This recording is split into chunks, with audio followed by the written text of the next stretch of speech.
haddii aad hore noogu xirnaan jirtay soo dhawow welcome back haddaad nagu cusub tahay fadlan riix subscribe si aad noola socoto share dheh si asxaabtaad uga faa'iidaysato like gumaha lacag noo saar please subscribe like and share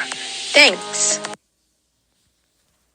السلام عليكم ورحمة الله وبركاته وإذا السلام الصومالي محمد ملك استود أدونك جوكتين ولا شيء أبو حرسمة إيه مرقل إيه ثلاثة أسبوعا وحا إيجا يابي وأن رأينا كهالله إن وحا لويدي سؤال وحا اللي يرقب حي أرنتن هذا كسعته إن وضن كان مدوك الساعة إن أديكو محاته هاي وحلقة هلا يا مدب وحلقة هلا يا قفقات هاي وحا نروحنا هاي إن black woman qof dumar oo madow ah waan ahay markaas waxa la igu yiri miyaan muslim ahayn su'aal kama taagnayn muslim waan ahay laakiin waxaan ahay qof dumar oo madow oo afrikaanad ah marka waxaan u gartay arintaas in dad badan ay isaga qasan tahay midabka jinsiyadda diinta iyo howlo badan dad bay isaga qasan tahay oo nadiif marka waxaan ogaaday dad badan inay u kala soconayn oo shucaac oo kaga jiro jinsiyadda iyo diinta iyo meesha ka yimaadeen marka inaysan garanayn oo daacad ka tahay iyo inaysan doonayn inay bartaan baanan kala garanaynin marka mar walbana dadka aan focus ka saaro ama aan anigu wacyigelinteyda aan ugula qasdiyo inay maqlaan waa dadka Soomaaliga ku hadla marka walaalayaalo inta Soomaali maxamed Soomaali ku hadasho waxaan rabaa in bal arintaas aad diirada saartiin oo kala ogaatiin hooyada caloosheeda marka Ilaahay kugu beero aabaha iyo hooyada jinsiyadda ay yihiin ayaad adiguna tahay laakiin qofku marka uu qof weyn noqdo dad badan baa diintooda dooran kara diinta doontid bad qaadan kartaa choice weeyaan marka diintu qofka wuu dooran karaa dad badan oonan muslimnimo ku dhalanin oo aabahoodii hooyadood muslim ahayn oo muslim noqday baa jira marka diintu waa wax qofku dooran karo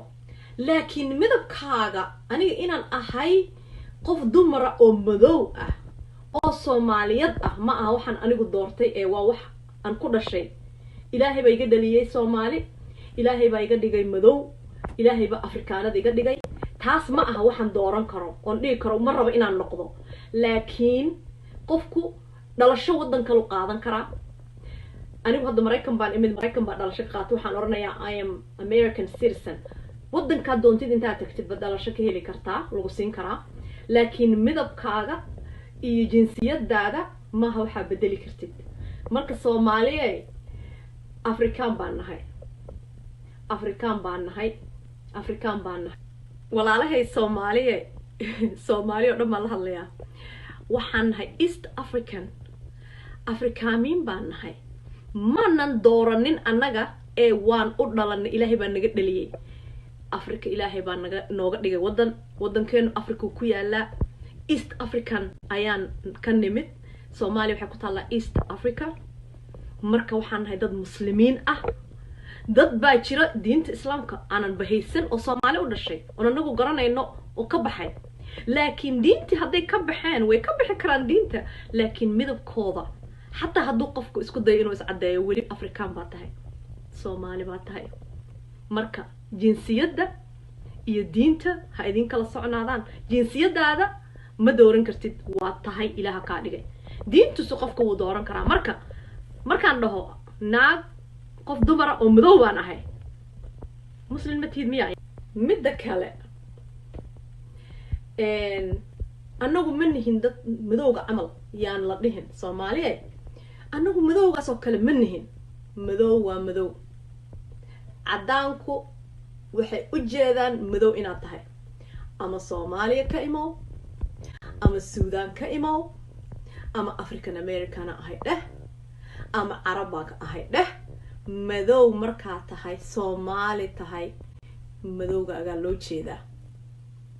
aday ku taala meesha ka timid qofka cadaanka ah markuu na fiiriyo wuxuu u jeedaa madow inaan nahay ku faraxsanaada madownimadiina muslin idinkoo ahaa madow koo tihiin taas ogaada kala sooca kala barta aad baa u mahadsantihiin midabka iyo diinta yaa la isku qaldin shaqo iskuma leh